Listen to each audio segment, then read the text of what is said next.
Welcome to My Ramblings, this episode, The Public Trust. When you stop and look back what's happened over the last decade or last, maybe even more recently, um, the oath that civil servants take to uphold the public trust, I almost wonder if it's either not being taken or if it's being dismissed. Let's take the FAA. Boeing has this new jet, and they want to pass it off as just a minor upgrade to their previous 747, I think it was. Now it's got a different body, it's lower to ground, it's got a different wingspan and what have you. And somehow they convince, or the FAA allows, that airplane to just be treated as a minor upgrade. And so we don't get the rigorous testing of that new airplane. It doesn't have to go through all the whatever tests they do and all the examinations they do, and an assessment of the training that's needed for pilots and stuff.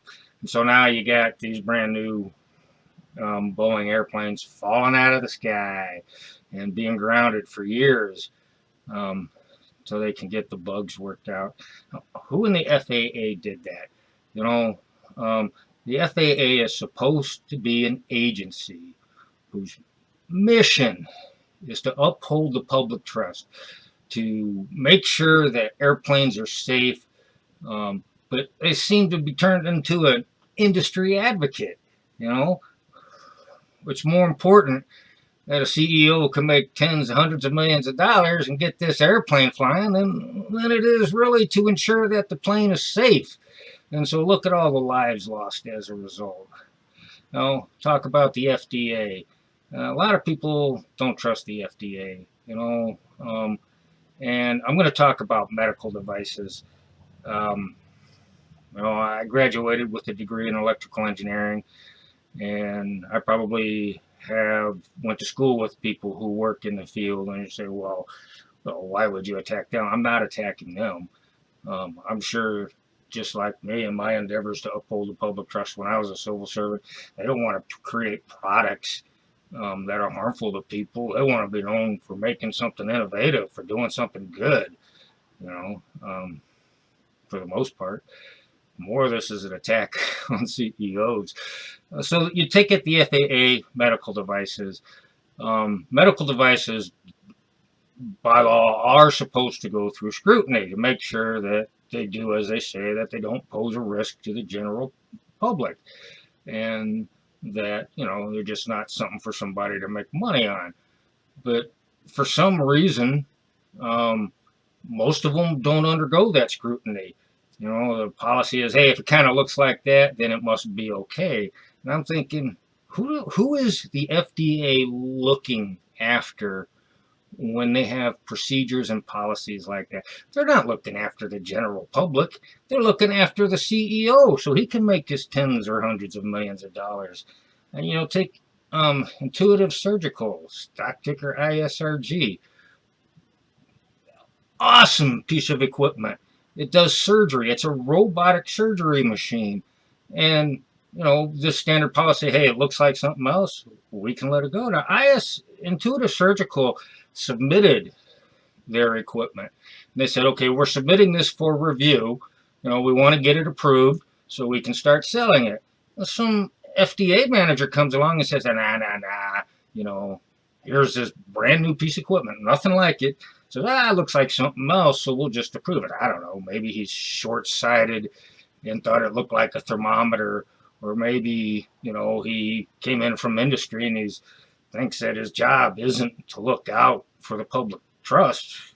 It's to look out for the CEO of the corporation and the stockholders of the corporation.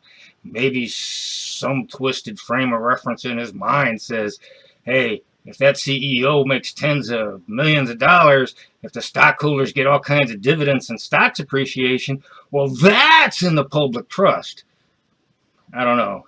Just seems like, I don't want to say that our agencies have been infiltrated, that they've been corrupted to not think about the public trust, but to look after corporate interests. But, just like when I was a civil servant, 95% of the military officers, 95% of the civilian managers I met we're all professional. Some I had a lot of respect for, some I even looked up to.